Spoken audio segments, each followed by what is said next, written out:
My name is Doris. Sitting in my quiet apartment, the only sounds are the soft ticking of the clock and the gentle hum of the refrigerator. In front of me, on the table, lies a stack of papers, receipts and statements, all bearing my name. This is the proof of an $8,000 credit card debt that someone opened in my name, all in the name of family. It all started on a cold Christmas evening.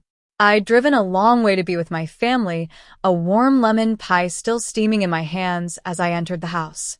The moment I stepped into the dining room, I knew something was off.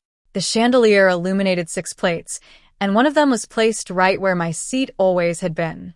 My mother, Linda, a firm, willed and practical woman in her late 50s, smiled at me as if nothing was wrong. "It's just immediate family this year," she said, calmly sliding a plate in front of Eric, my younger sister Sarah's fiancé. Sarah, in her early 20s, was wearing a red scarf I'd given her the previous year. She looked radiant, chatting and laughing with Eric, a young and ambitious city banker. I stood there, the noise of the room suddenly fading like snow muffling the sounds of the world. I set the pie on the sideboard, forced a smile, and thought to myself, if family is a place of belonging, then what am I now that they've silently pushed me out? My parents, Linda and Robert, had always been a traditional-minded couple. My father, Robert, was a no-nonsense man who worked in construction. Christmas was a big deal for them, with all the traditions in place. The garland on the staircase, the antique mugs we'd always used, and the old-fashioned Christmas songs playing on the radio. Everything seemed perfect, except for the one thing, me. I tried to act normal, asking my mother, "Do you need a hand with the table?" She didn't even look up from what she was doing. "We're all good, dear. Just immediate family this year," she replied in that matter-of-fact tone she used for everything. It wasn't anger or cruelty in her voice. It was just a cold certainty that cut deeper than words could have.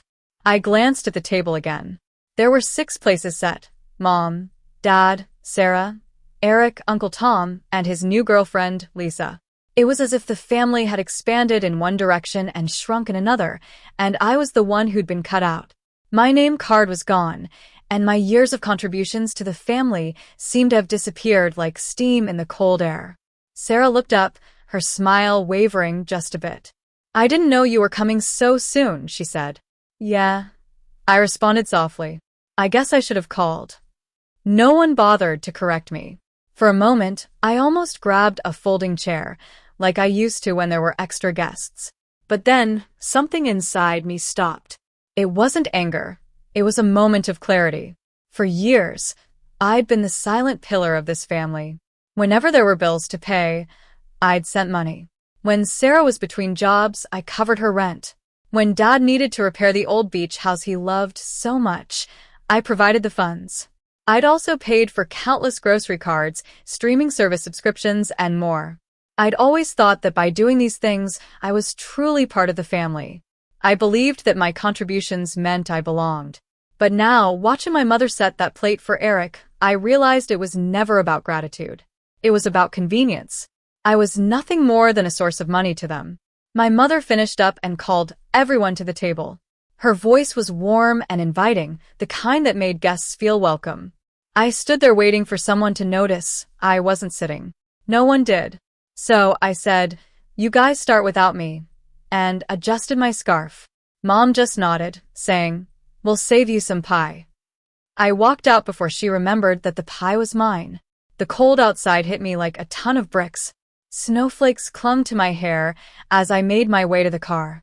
Looking back at the house, it was glowing, warm, and picture-perfect from the outside, but inside, it was the most heart-breaking betrayal I'd ever experienced. I sat in the car beside the untouched pie. The radio was still playing a Christmas song about coming home. The irony almost made me laugh. I thought about all the years of problems that had always landed on my shoulders. No one had ever asked me directly for help.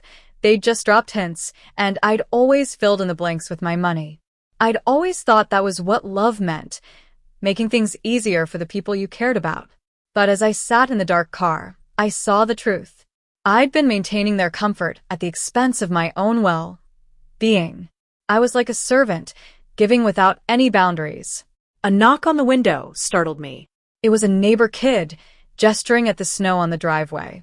I nodded and started the car. As I backed out, I caught one last glimpse of the house. My mother was leaning close to Eric, laughing at something he said, her hand on his shoulder. She'd never looked at me like that. When I got back to my apartment, it was past midnight. The cold seeped through the walls. I placed the lemon pie on the counter, still untouched. My phone started buzzing.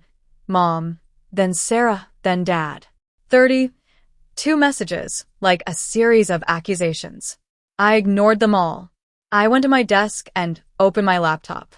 There was my budgeting app, showing the ever-increasing family expenses. With a series of clicks, I paused the $600 monthly transfer to my parents, canceled Sarah's car loan payment, ended the Prime membership, and logged out of all Netflix devices. Each click was a small step towards freedom. The next morning, there was a sharp knock on the door. When I opened it, Mom and Sarah were standing there, their coats unbuttoned and snow in their hair. Mom demanded, "What did you do?" My grocery card was declined, and Sarah can't pay her car loan. You're being so cruel. Cruel? I asked quietly. For finally taking care of myself? You weren't uninvited, Mom snapped. It was just a smaller dinner. Eric is part of Sarah's future, and we didn't think you'd make such a big deal about it. Then, she said the words that cut me the deepest. You don't have a family of your own yet, and you make good money. It's your responsibility to support this family, while Sarah is starting hers. Sarah just looked down, blushing. At that moment, something in me shifted. I'd been trying to fit into a role they'd rewritten for me, but I was done. I'm done, I told her firmly. Mom was taken aback. You're choosing to fight, she said. I'm choosing boundaries, I replied. If you see it as a fight, that's your problem. She scoffed. Don't act like you're so noble. You're abandoning your family. No, I said softly. I'm just done funding your comfortable life. After that, my phone became a battlefield of texts, some pleading, some angry, and some wrapped in false concern. I muted the group chat and turned off the notifications. The silence was a sweet relief. Then, on January 3rd, I got a message from Eric. It was an audio file with a note saying I deserved to hear it. When I played it, I heard the voices of my family. Uncle Tom said, "So, how's the martyr doing?" Mom laughed and replied, "Probably sulking like we ruined her big event." Sarah chimed in, "She'll get over it. She always does." Dad mumbled that at least they could have a holiday without my lectures. Lisa said I always tried too hard, and it was exhausting. Eric's voice interrupted, saying I might be able to hear them. The recording went silent for a moment, as if guilt had briefly appeared. I just sat there, holding my phone. The hurt was like a cold, precise knife. Eric sent another message later, apologizing and saying he'd told Sarah it was wrong, but she'd gotten angry, and the atmosphere at home was terrible.